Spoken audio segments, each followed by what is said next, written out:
Okay, let's start. Last time, remember, I talked to you about the fact that we've been studying electricity for quite a while now, and yet we hadn't seen any mathematics. I mean, it was a long time before people got to the point where they were ready to actually, they understood the ideas well enough so that they could think of experiments and think of ways to measure electrical forces, and so they could actually start coming up with laws that were parallel to the kind of laws that we saw when we studied Newton last year. So the first guy to really do this was Charles Coulomb, this French. He started out as a military engineer and then became a physicist later in his career. And the experiments I'm telling you about now, that I started out telling you about last time and that I'm going to continue today, were done in 1785. And remember, Coulomb started out measuring the repulsive force between two little pith balls that he charged up.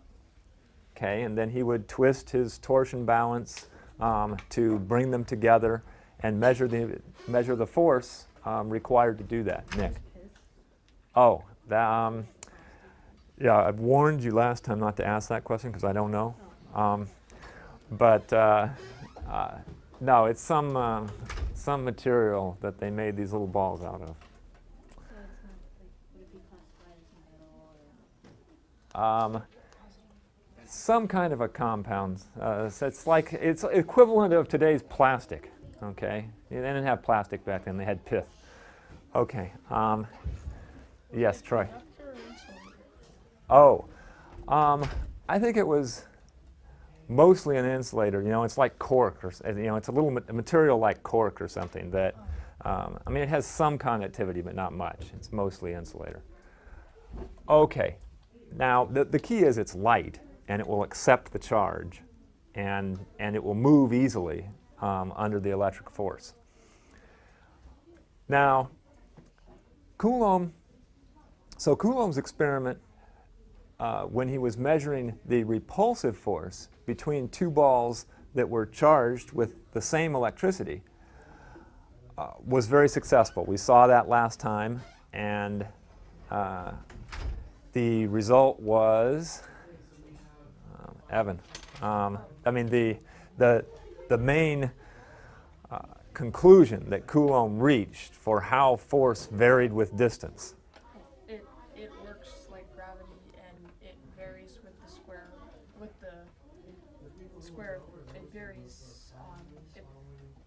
varies with the square of the distance.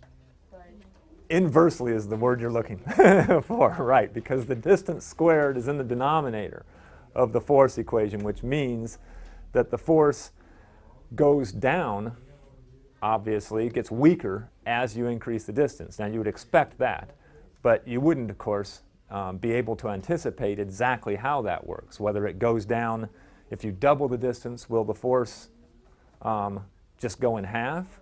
Well, it turns out that it goes in a fourth.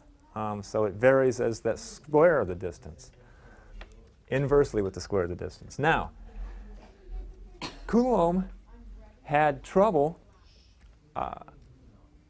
doing that experiment for balls that were oppositely charged and that attracted one another. And the reason I gave last time was, Daniel? Because they would come around so fast and touch each other. So Yeah, it was hard to prevent them from swinging together and touching, and that ruins the experiment, of course. So he had to try and figure out another way of doing the experiment when he was measuring the force between oppositely charged bodies. Now, you might think, now, how do you expect this experiment to come out? I mean, do you have a guess on how this attractive force will vary with distance? Daniel. I mean, sorry. Evan.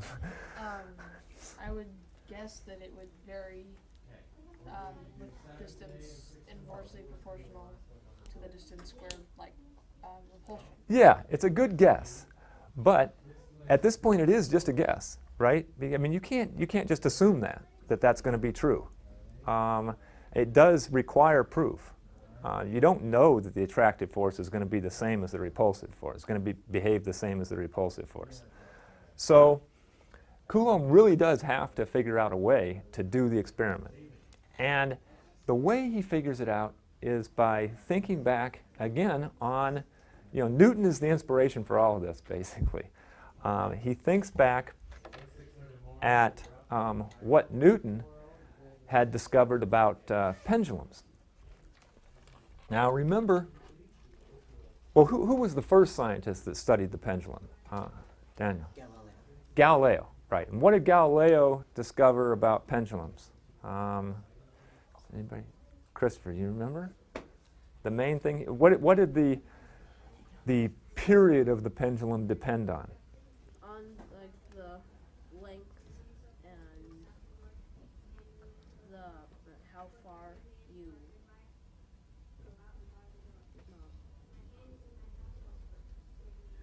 You're definitely right when you say length.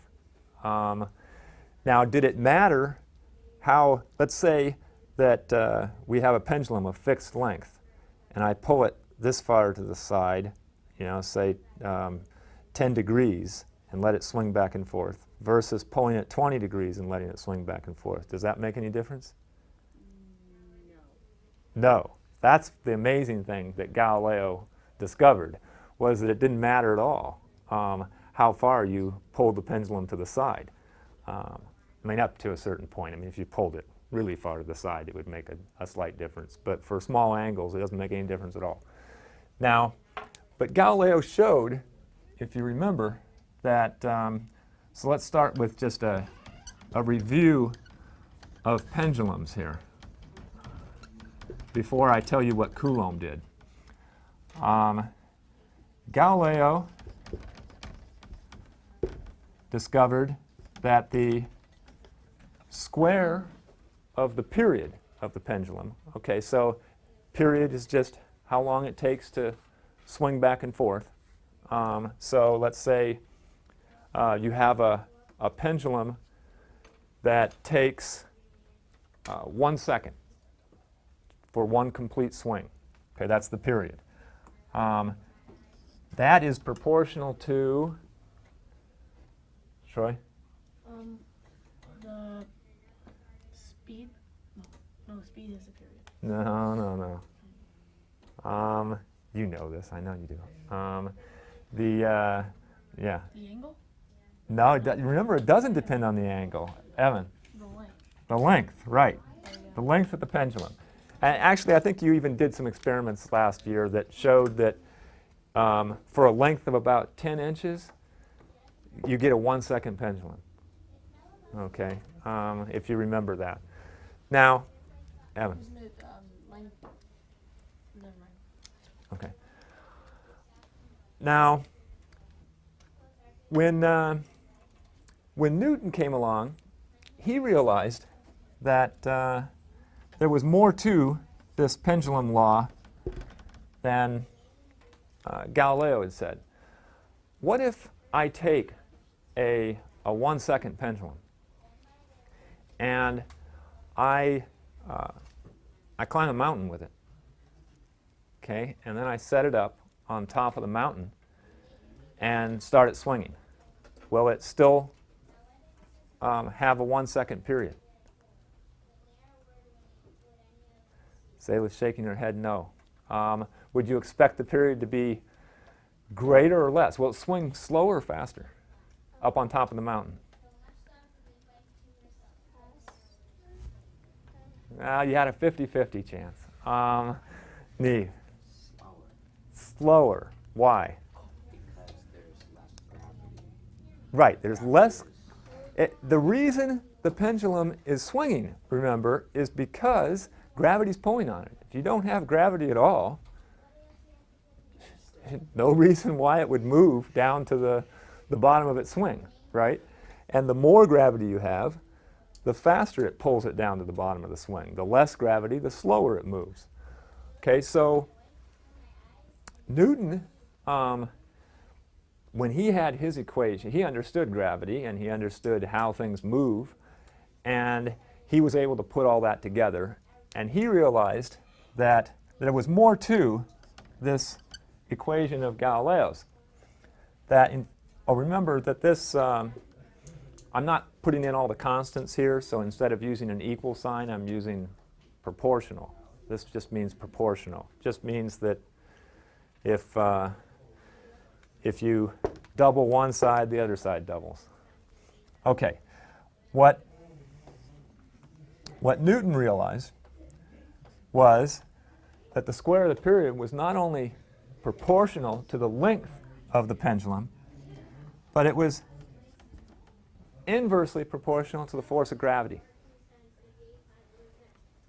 Would that be F sub G or just F? Yeah, you can, we're talking about gravitational pendulums here, so you can put a sub G there, because so far I'm just talking about gravitational forces. But if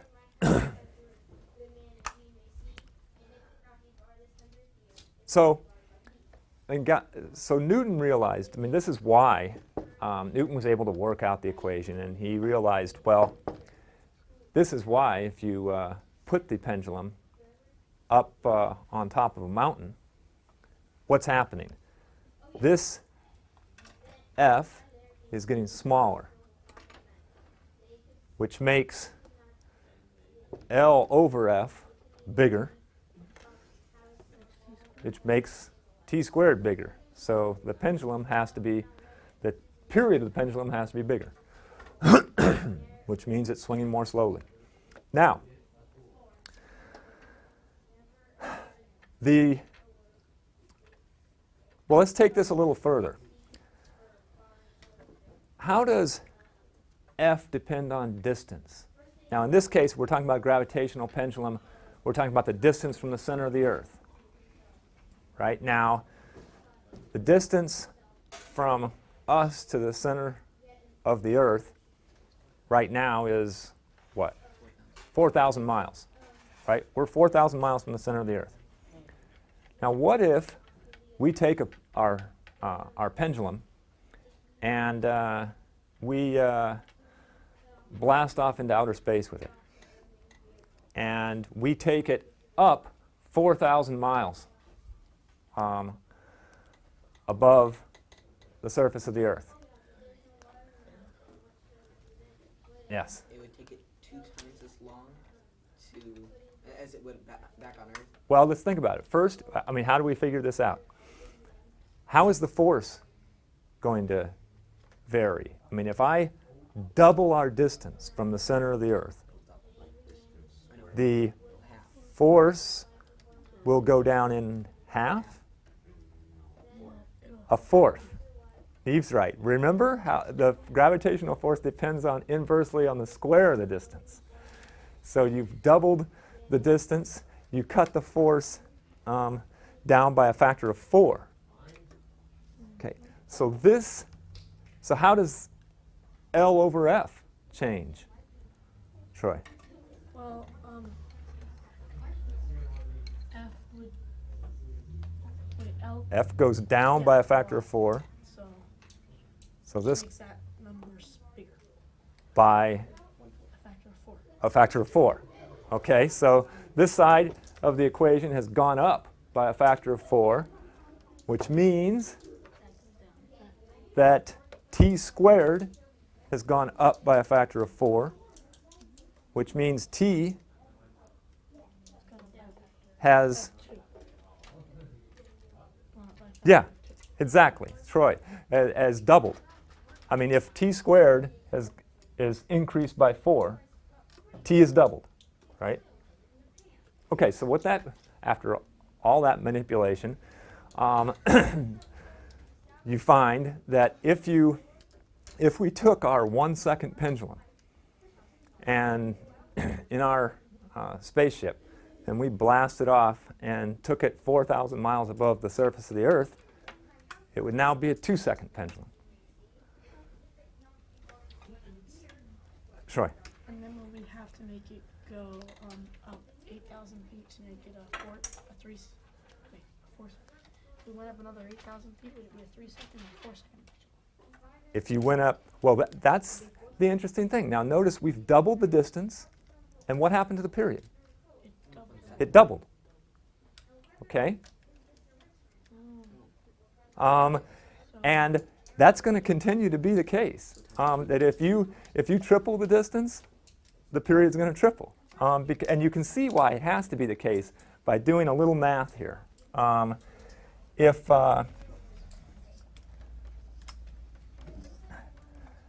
you know that the force is proportional to 1 over the distance squared, right? Why is it proportional to 1 over the distance squared? Oh, well, it's gravitational force. So that's how it varies with distance. Okay, it always it varies inversely with the square of the distance. Troy. So if the length is a constant, the time is directly proportional to the distance? Exactly. Yeah, I mean, look what you can do over here. If I multiply top and bottom here by r squared, the distance from our pendulum to the center of the Earth, in this case, what do I have? I just have that, right? Well, if we're not changing the length of our pendulum, if the only thing that we're varying is say the distance from the pendulum to the center of the Earth, it's always the same pendulum we're working with, then L is just a constant in that case, right? So in that case, T squared is proportional to R squared is just, we have this wonderful result here, that the period of a pendulum is just proportional to R, R being the distance from the pendulum to the center of the Earth, or whatever's attracting the pendulum and making it swing, right? Okay, so Coulomb sees that, and he decides, well, I can make this work for me. And here's what he thinks. This is going to be his strategy is going to be to make an electrical pendulum where the force that's making the thing swing is the attractive force between a charged object, a charged pendulum, and a sphere he has that's been charged up. Okay? And then he's going to check to see if the period of the swing is actually proportional to the distance. If it is, that means that the force had to be inversely proportional to the square of the distance. See the reasoning here? I mean, now he's working backwards. I mean, we just went from what we knew about gravity, okay, to get to this law.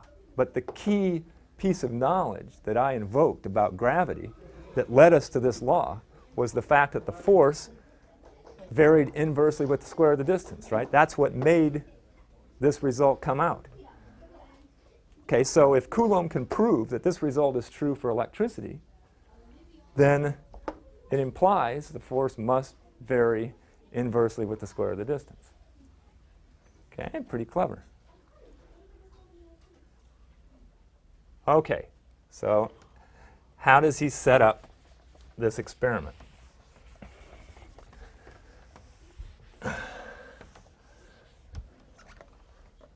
Well, very simply.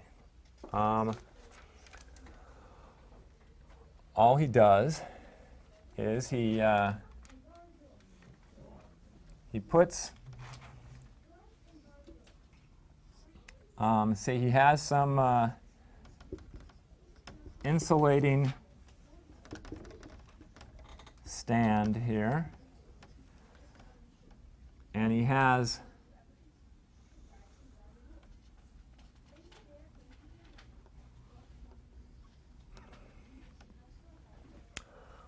a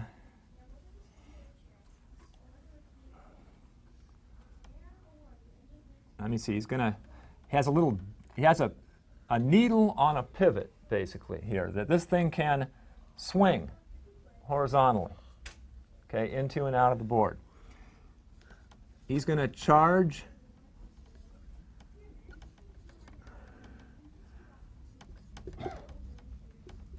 up a little disc that he's got on the end of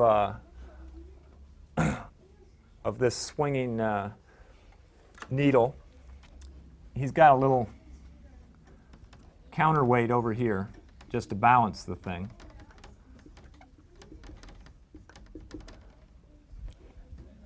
And then over here,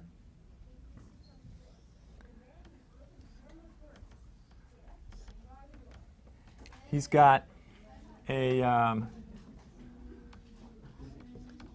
charged sphere.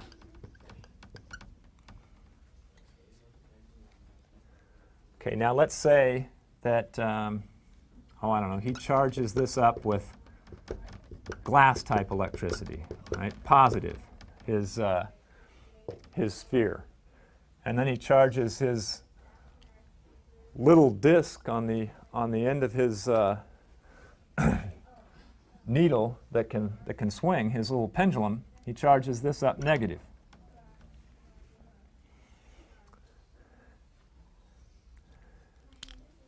Now, when he displaces this thing, when he swings this needle to the side and lets it go, what's going to happen? Sure. It's gonna swing back and forth. Yeah, it's going to swing back and forth because it's attracted to this sphere. It's the exact same principle that, why any pendulum swings. Just usually it's because the force on it is the force of gravity pulling it down to the earth. But in this case, Coulomb has set it up so the force is electrical. It's an electrical attraction to this charged sphere.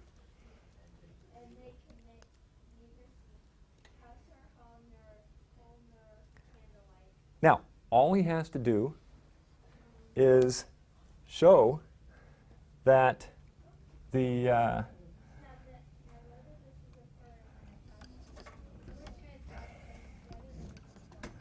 this distance between his charged disk on the end of his pendulum and the big charged sphere, this R, if he can show that the period of his pendulum is proportional to R, then he's got the result, right? That proves that the electric force is proportional to 1 over R squared.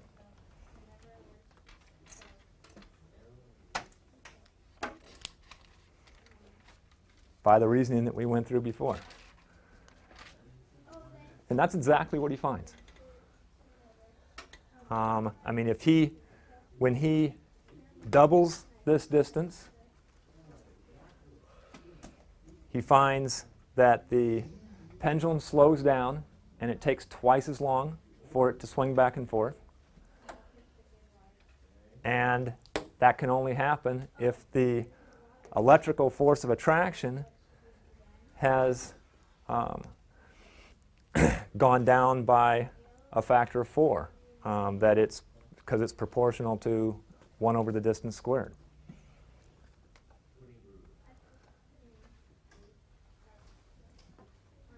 So you can see this guy's clever. Okay. Does everybody get that? You can go through it again, and I encourage you to go through the whole reasoning again, because there were enough steps in this to, it won't stick with you until you actually work it out for yourselves. But he's just taking what Newton knew about pendulums and applying it to electricity rather than gravity. Okay. Now, Coulomb isn't done.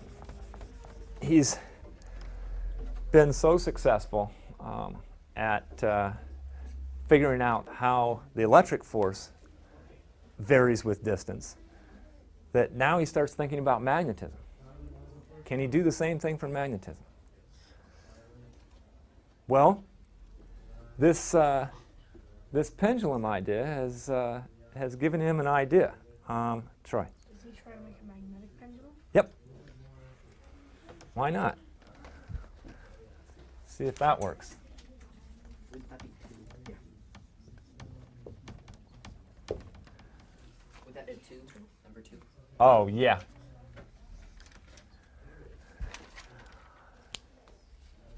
So,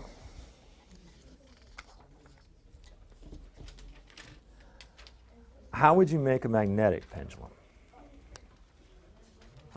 Neve. Do the same thing just with magnets. Yeah, I mean, well, first, remember, you don't even need, if you just take a, let's say, a magnetic needle. Sphere. Hmm? Wouldn't you only need a metal sphere instead of a magnetic sphere? Would you need The- two magnets to perform this, or would you only need one? Well, I mean, he's going to use two. I'm going to tell you why in just a minute. But the first thing Coulomb realizes, I mean, everybody's already known this, that if you just take a light, a thin magnetized needle, say this is the South Pole, this is the North Pole, and you make it so it's free to move. Okay, now I pull it. Let's say that the Earth's North Pole is in this direction.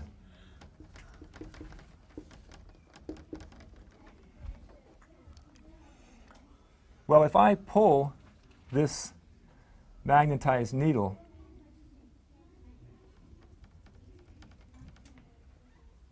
off alignment there and let it go, what's going to happen? Daniel. Swing to it. Yeah, it'll swing to north, but will it immediately just stop as soon as it gets to north? Remember, when it starts swinging, now if it's really free to move, okay, I mean if there's a lot of friction, like I know that when you first saw this, you were doing, I believe, a floating magnet in water. Okay, well, I mean the water has some impedes the motion a little bit, but if the magnet is really put on a pivot with very little friction, so it's very free to move, well, it's going to move, but by the time it gets to aligned with north, okay, it's going to have some momentum. It's going to overshoot, right? And then it's going to swing back and forth, just like a pendulum. Troy. But won't it eventually just get to just pointing at the Earth? Yeah, absolutely. It will, if there's, provided there's some friction. I mean, if you could make a frictionless pivot, then it would never stop at north. It's just like if you could make a pendulum, normal gravity pendulum with no friction, it would never stop. It would just continue to swing back and forth, right? Same exact physics behind that. So you can make a magnetic pendulum just using the Earth, the magnetic force from the Earth. If to the extent that you eliminate friction here, a magnetized needle will just swing back and forth. Now, Coulomb does this. He has a magnetized needle.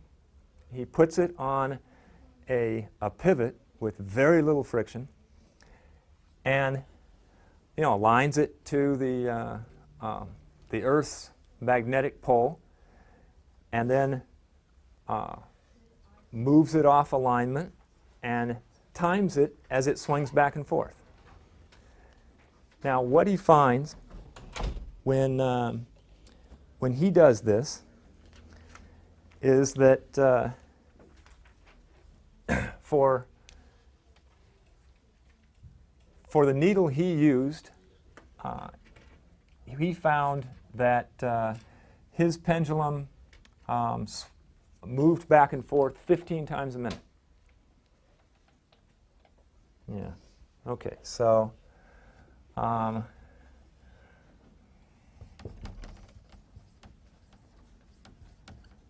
Frequency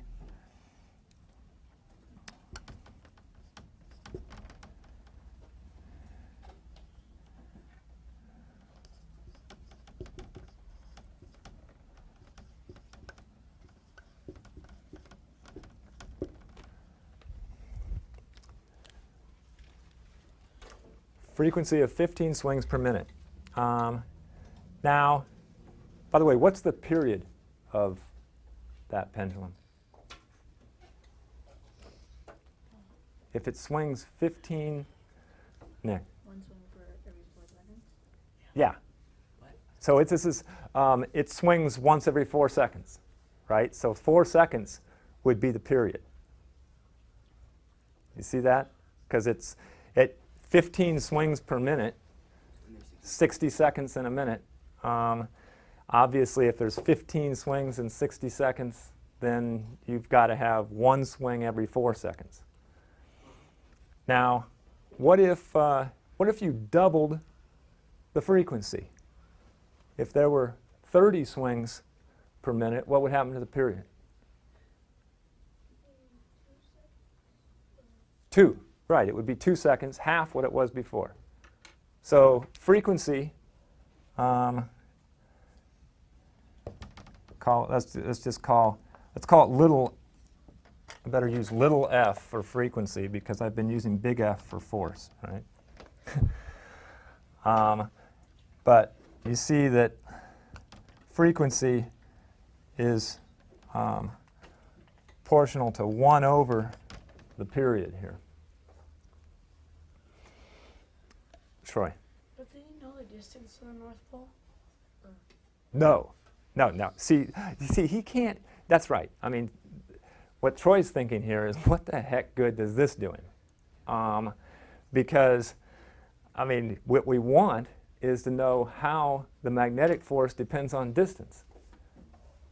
Well, this obviously isn't doing him any good at all, right? Because he doesn't know the distance from his little magnetized needle to the North Pole. And even if he did, what's he going to do? Pick up the North Pole and move it now and to get his second set of data?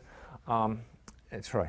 Well, if you moved till it was 30 swings per minute, then couldn't he find it? How far the North Pole was? Oh, he could move his magnetized needle now. Yeah. Well, I mean, he'd have to move it a lot. I mean, Coulomb's stuck in Paris, and he doesn't want to go all the way down to Africa just to try to finish his experiment. So, no, he thinks of a better thing to do here. Now what he's going to do is he's going to change the magnetic force on his little swinging magnetized needle just by bringing up another magnet. Okay? So now he's not just going to rely on the Earth's magnetic force. He's going to bring up another magnet here, a very long magnet.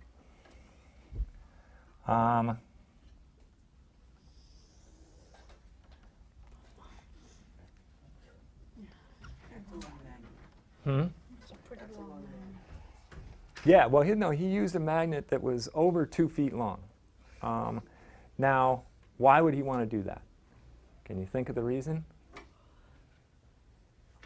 Evan. Because of the magnet's poles. Yeah, I mean, See, what he really wants to do is, I mean, in the case of electricity, remember, we had charged objects. I mean, think of Coulomb's first experiment. He had these two little charged balls, okay, and he's measuring the force between them. Well, the parallel case for magnets would be he wants to measure the force between two magnetic poles. Okay, but there's always another force because, see, every magnet is comes with two poles, right? Not just one. And there's always an effect. Say if he's trying to measure the magnetic force on this little swinging magnet from this north pole. Well, this south pole is having some effect in messing up the experiment. Right? So what Coulomb wants is to get this south pole as far away as possible. That's why he needs the long magnet, because what he's interested in is the force from this and the distance between the south pole of his little swinging magnet and the north pole of his big magnet. Okay, and the further he can get this south pole away, the less it will mess up the experiment. Troy. But then shouldn't he also have a long needle? Oh, because this one is messing it up? Or,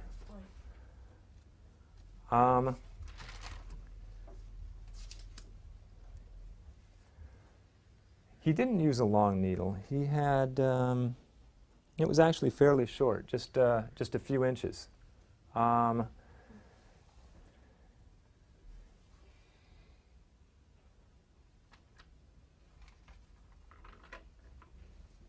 Yeah, I'll think about that. I don't know why.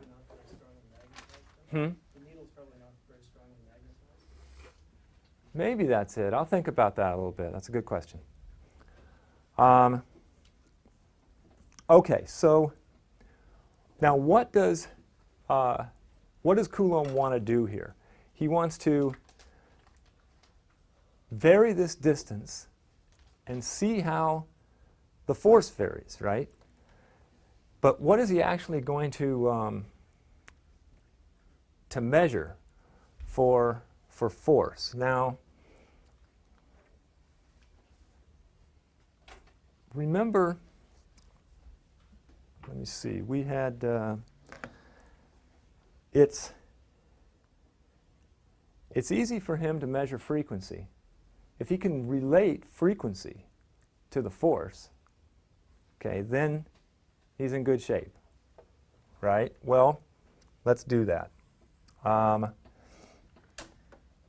We know that t squared is proportional to 1 over the magnetic force, right? Okay, this is this is just Newton's relation. Remember, let's go. You know, we always go back to Newton's basic law of pendulums. And I said at the outset, remember that what the actual equation I had on the board before was t squared is proportional to L, the length of the pendulum, over the force that's making it swing. Okay, but we know that we're holding L constant, so I'm just going to ignore. That's just a constant. We can ignore it. So we can multiply by the force and divide by t squared here and turn this equation around. Magnetic force is proportional to 1 over t squared. Okay, well, how's that related to the frequency?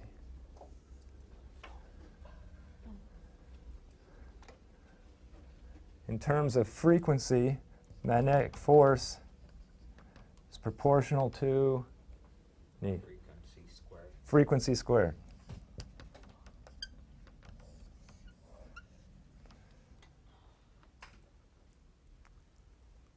Okay?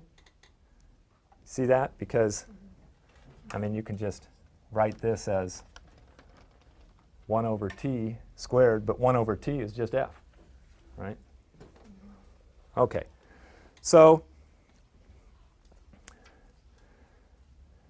the magnetic force is proportional to the frequency squared. Now, Coulomb's got a tricky situation here, because let's say he brings this magnet up, and let me see, he actually does this. I'll just give you his first run, which was this distance when he had 4 inches here. He found that the frequency was 43 swings per minute. Okay, so he got an F of 43. Now is the force that's giving rise to this frequency, is it just from this magnet? No, remember, he can't eliminate the Earth's magnetic field. Okay, it's still there. But he knows that that gives rise to a frequency of 15. See, so he can subtract out the effect of the Earth's magnetic field and just get the force due to this magnet. And I'll show you how he does that next time.